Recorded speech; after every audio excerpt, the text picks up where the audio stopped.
ఆనందంగా ఉంటుంది. కేటీఆర్ను చాలా సింపుల్గా తీసేస్తుంది. ఇటు బీఆర్ఎస్నైనా కేటీఆర్నైనా చాలా సాఫ్ట్గా మనిషి అనుకుంటున్నారు. కానీ నేను ఒక సాఫ్ట్వేర్ కాదు హార్డ్వేర్ తెలిసినోడిని, ఎప్పుడు గేర్ మార్చాలో తెలిసినటువంటి వ్యక్తిని నేను అని చెప్పేసి కేటీఆర్ వ్యాఖ్యలు చేస్తా ఉన్నాడు. ఎట్లా చూస్తారంటే రాబోయే ఎన్నికల్లో ఖచ్చితంగా ఓడిస్తామని చెప్తున్నాడు.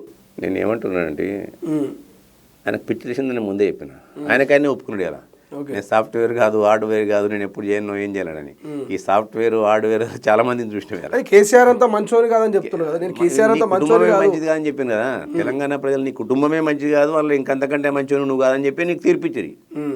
నీ కుటుంబమే మంచిది కాదు, తెలంగాణ రాష్ట్రానికి కానీ తెలంగాణ ప్రజలకు కానీ మీరు పనికిరారు, మీరు కానీ మీ కుటుంబం కానీ పనికిరాదు, అందులో నువ్వు ఇంకా పరమ చెండాలు నువ్వు, నీదైతే అస్సలు పనికిరాదు, నువ్వు దోపిడి కానీ నువ్వు దొంగల ముఠా నాయకుని నువ్వు అని చెప్పే తెలంగాణ ప్రజలు బుద్ధి చెప్పిండ్రు. సాక్షి చంపగా కొడితే ఇంతవరకు కూడా బుద్ధి రాకుండా ఏం చేస్తాం ఇంకా ఆయనకు?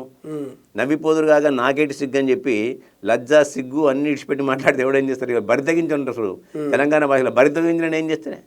మొండోని ఎవడేం చేస్తాడు? మొండి మాటలు, తొండి మాటలు. ఈ మొండి మాటలోని గరేకి ఈ మొండోడికి ఇతనే తొండి మాటలు మాట్లాడతారని చెప్పి అందరు కూడా పట్టిస్తారు. ఊళ్ళల్లో చూస్తాం మనం చాలామందిని, కొందరు మొండిగా మాట్లాడుతుంటారు. ఏం తీరా మాట్లాడుకొని వీడి మాట్లాడే అన్ని మొండోడు అన్ని తొండి మాటలు మాట్లాడతాడు. ఆ బాపది గాడినే ఈయన ఎవరు పట్టించుకున్న పరిస్థితులు లేరు. ఇప్పుడు బీఆర్ఎస్ పార్టీ కూడా నాయకులు లేడు ఇప్పుడు ఎవరు. ఇక అంతో ఇంతో మాట్లాడేవాడు ఈయన ఒక్కడే దొరికిండు. ఆ పిచ్చి మాటలో పిచ్చి ప్రలాపాలు చేసేవాడు ఈయన ఒకడే ఉన్నాడు. ఇక వెనకట మీరు రుద్దురు చిన్నప్పుడు పాపం వాళ్ళని ఎవరిని నేను ఇబ్బంది పెట్టే మాటలు మాట్లాడతాను. కొంతమంది భిక్షాటనకు వచ్చినప్పుడు ఒకళ్ళు గజ్జెలు పెట్టారు, తోపుడు బండి మీద పాపం కూర్చుని పెట్టారు. వాళ్ళకి అప్పుడు లెప్రసీ వాళ్ళు. అట్లా ఈయన పట్టుకున్నారు. ఇవాళ వీడు ఒక్కడే దొరికిండు వాళ్ళకి. ఇవాళ ఈ కేటీ రామారావు అనేటువంటి ఒక్కడే వాళ్ళకి దొరికింది. అలా బీజేపీ టీఆర్ఎస్ పార్టీకి బీఆర్ఎస్ పార్టీకి టీఆర్ఎస్ పార్టీ వాళ్ళ చెల్లెదైపోయింది. ఇప్పుడు ఈ బీఆర్ఎస్ పార్టీకి ఆయన ఒక్కడే దొరికింది. అలా ఇవన్నీ పట్టుకొని ఊపుతూనే ఉండాలి. అలా నాయకుడిని పట్టుకొని అలా ఊపుతూనే ఉండాలి. వాళ్ళు ఎక్కడో ఇక్కడ చచ్చిపోయినాక పాము మీద మనం వెనకడ చిన్నప్పుడు ఉద్దుంటివి ఇంతంత కృష్ణాయలు పోతే తోకు ఊపుతుండదు. ఇక అట్లా తోకలు ఉన్నది వీళ్ళదంతా. ఇలా పార్టీ అంతా ఎప్పుడో కథమైపోయింది. పార్టీని ఎవరు పట్టించుకునేటోళ్ళు లేడు, ఆ పార్టీని చూసుకునేటోళ్ళు ఎవరు లేడు ఇలా. కాబట్టి ఏదో ఆయన తాపత్రమైన పడతాడు ప్రజలు. అంటే ఆయన క్యాడర్లో ఒక ఉత్సాహాన్ని నింపడానికి ఆయన ఒక చిరు ప్రయత్నం ఆయన చేస్తుండే తప్ప ఈ తాటాకు చప్పుళ్లకు ఉడుతూపులకు ఇవాళ రేవంత్ రెడ్డి గారు ఆయన కేటీఆర్ మాట్లాడుతుంటే చాలా కాన్ఫిడెంట్గా మాట్లాడినట్టు అనిపిస్తుంది అని చెప్తున్నారు. ఎందుకంటే అధికారులను కానీ కాంగ్రెస్ నాయకులను కానీ ఎవరిని వదిలిపెట్టం, సప్త సముద్రాలు దాటినా మేము అధికారంలోకి వచ్చినాక రివెంజ్ ఉంటుందని చెప్తున్నాడు. అంత అంత అంత కాన్ఫిడెంట్గా చెప్తున్నాడు. నేను ఏమంటున్నానండి, పిచ్చోళ్ళ కాన్ఫిడెన్స్ ఉంటుంది. పిచ్చోడు ఏమంటాడు బాధతో చెప్తాడు, కాన్ఫిడెంట్గానే మాట్లాడతాడు. నువ్వు ఎవరినైనా మాట్లాడు, పిచ్చోడు నువ్వు ఏదైనా పిచ్చోడు మాట్లాడేది అనుకోండి చాలా కాన్ఫిడెంట్గా మాట్లాడతారు. ఈయన కూడా అదే చెప్పింది, అదే బాపది గాడి. ఇలా అధికారులను కానీ ఇక్కడ ఉన్న వ్యవస్థలను కానీ నిర్వీర్యం చేసింది ఎవరండి? ఇలా చాలామంది అధికారులు, ఇలా ఫర్ ఎగ్జాంపుల్ చూసుకుందాం, వెంకటరామరెడ్డి ఒక అధికారి ఉండే, ఐఏఎస్ కన్ఫర్డ్ ఐఏఎస్ ఉండే, కాళ్ళు మొక్కించుకున్నావు నువ్వే. తర్వాత తీసుకొచ్చి నీ పార్టీ చేసుకున్నావు. ఎందుకు? నీ అధికార దోపిడీలో నీ వ్యవస్థను నిర్వీర్యం చేయడంలో ఆయన నీ దోపిడీలో పాలు పంచుకున్నాడు కాబట్టి ఆయనకు తీసుకొచ్చి ఓటిచ్చినాడు. ఇలా ఆర్ఎస్ ప్రవీణ్ కుమార్ గారు ఉన్నారు, ఆయన వచ్చి ఎక్కడ చేయనండి, అలా నీ దగ్గర చేయనండి. నీ దగ్గర పనిచేసిన రంగారెడ్డి అమ్మాయి కుమార్ గారు ఉన్నారు, వారు ఇలా విచారణ ఎదుర్కొంటారు. ఇలా నీ దగ్గర అప్పుడు ప్రిన్సిపల్ సెక్రటరీ ఇరిగేషన్గా పనిచేసిన సార్ రజత్ కుమార్, రంజిత్ కుమార్, వారు కూడా ఒక ఎంక్వైరీ ఎదుర్కొంటారు. ఇవాళ అట్లనే నీతో పాటు ఈ కార్ రేసింగ్లో ఉన్న సెక్రటరీ గారు కూడా ఎదుర్కొంటారు. ఇలా వ్యవస్థను నిర్వీర్యం చేసింది ఎవరు? దుర్వినియోగం చేసి నిర్వీర్యం చేసింది నువ్వే కదా. మీరేమో ఆ గత ప్రభుత్వంలో పనిచేసిన ఆఫీసర్లు విచారణ ఎదుర్కొంటున్నారని చెప్తున్నారు. బట్ కేటీఆర్ మాత్రం ప్రస్తుత ప్రభుత్వంలో కొంతమంది ఐఏఎస్ ఆఫీసర్లు బ్రోకర్గా పనిచేస్తున్నారని ఆయన ఒక వర్డ్ మాట్లాడాడు. నేనేమంటున్నా, బ్రోకర్ గారులకు బ్రోకరే, ఒక ఇంగిత జ్ఞానం లేని బ్రోకర్ గారు ఉన్నారు. రాజకీయ బ్రోకర్లలో ఈయన ఒక రాజకీయ బ్రోకర్.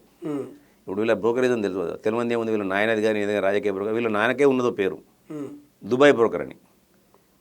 కుటుంబమే అది. అలా ఈయనేం బ్రోకర్ రాజకీయాలకు వచ్చినాక ఏం చేసినాడు? ఎన్ని పార్టీలతో పొత్తు పెట్టుకున్నారు. ఇలా తెలంగాణ రాష్ట్రం వచ్చిన తర్వాత సిపిఐతో పొత్తు పెట్టుకున్నావు, సిపిఎంతో పొత్తు పెట్టుకున్నావు, నరేంద్రని తీసుకొచ్చి నరేంద్రని నాశనం చేసినావు, విజయశాంతిని తీసుకొచ్చి విజయశాంతిని నాశనం చేసినావు, అటు పోతే మన తెలుగుదేశంతో పొట్లు పెట్టుకున్నావు. అన్ని పార్టీలతో బ్రోకరేజ్ చేసిందే నువ్వు. అలా ఆఖరికి వస్తే బీజేపీతో కూడా బ్రోకరేజ్ చేసినావు, దోస్తాన్ని చేసినావు. ఇప్పటికి కూడా బీజేపీతో నీ దోస్తాన్ని నడుస్తుంది. అలా ఈ రాజకీయ బ్రోకరు నువ్వు. అలా ఆ బ్రోకర్లకు ఏం యాదకి వస్తుంది? ఇంకా మీ నాయన దగ్గర నుంచే మొదలైంది. దుబాయ్ బ్రోకర్ అని అందరు మీ నాన్నను. మా ప్రాంతంలో ఎవరిని అడిగిన అంటారు అన్నమాట. వాళ్ళ నాన్న గురించి చెప్పమంటే ఆయన దుబాయ్ శేఖర్ అంటారు. మా ప్రాంతంలో బ్రోకరేజ్ అలవాటు పడిన వ్యక్తికి బ్రోకర్ మాటలే వస్తాయి. అలా ఈయన నేను చదువుకున్నాన ఇంగిత జ్ఞానం లేకుండా ఈ ఒక వ్యవస్థలో సరే మంచికో చెడ్డకో అందరూ ఒక రకంగా ఉంటారని నేను అనని ఇవాళ. కానీ ఉన్నంత మాత్రాన ఆ వ్యవస్థలో ఉన్న ఎవరైతే అవినీతి అక్రమాలను ప్రోత్సహిస్తున్నారో వాళ్ళు తప్పకుండా యాక్షన్ తీసుకోవాల్సిందే.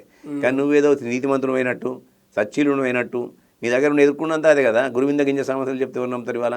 ఇటువంటి తాటాకు చప్పుళ్లకు ప్రభుత్వం కానీ అధికారులు కానీ, ఎందుకంటే మొన్నదాకా బెదిరించుకొని బతికిండి నేను. గత ప్రభుత్వంలో బెదిరించుకొని వ్యవస్థలన్నింటి కూడా నిర్వీర్యం చేసి ఆర్బీఐ రూల్స్కు వ్యతిరేకంగా ఫెరా రూల్స్ను కూడా తుంగలో తొక్కి ఈ కార్ రేసింగ్లో డబ్బులు ఒక సెక్రటరీ ద్వారా ట్రాన్స్ఫర్ చేయించుకున్నాడు అని చెప్పి ఎవరు చెప్పారు ఇలా?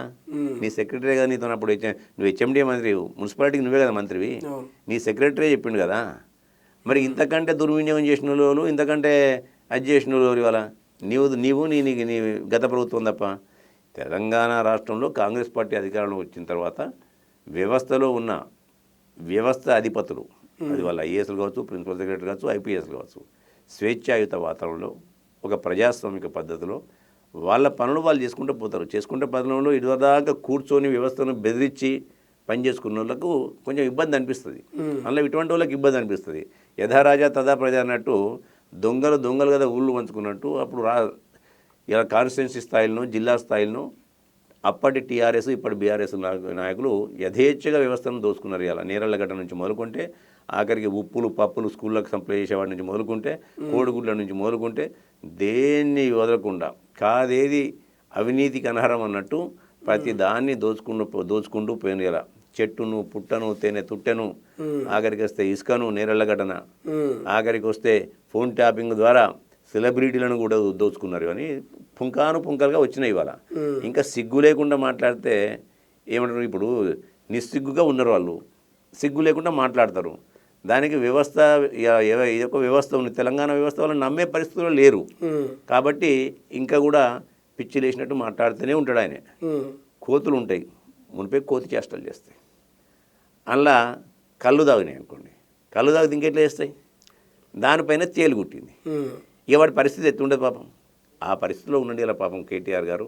ఆయన పాపం ఏమన్నా ఉంటే నిజంగా ఉంటే ఇంతకుముందు ఒకసారి చెప్పాను కన్నా, మనకి ఏమైనా కావాలంటే ఎల్ఓ సీట్ కావాలంటే సిరిసిల్ల కాన్స్టిట్యున్సీలా నేను ఆయన మా ఎమ్మెల్యే కాబట్టి ఆయన కూడా తీసుకోవచ్చు ఎల్ఓసి, నేను కూడా ఇప్పించడానికి నా ప్రయత్నం చేస్తాను.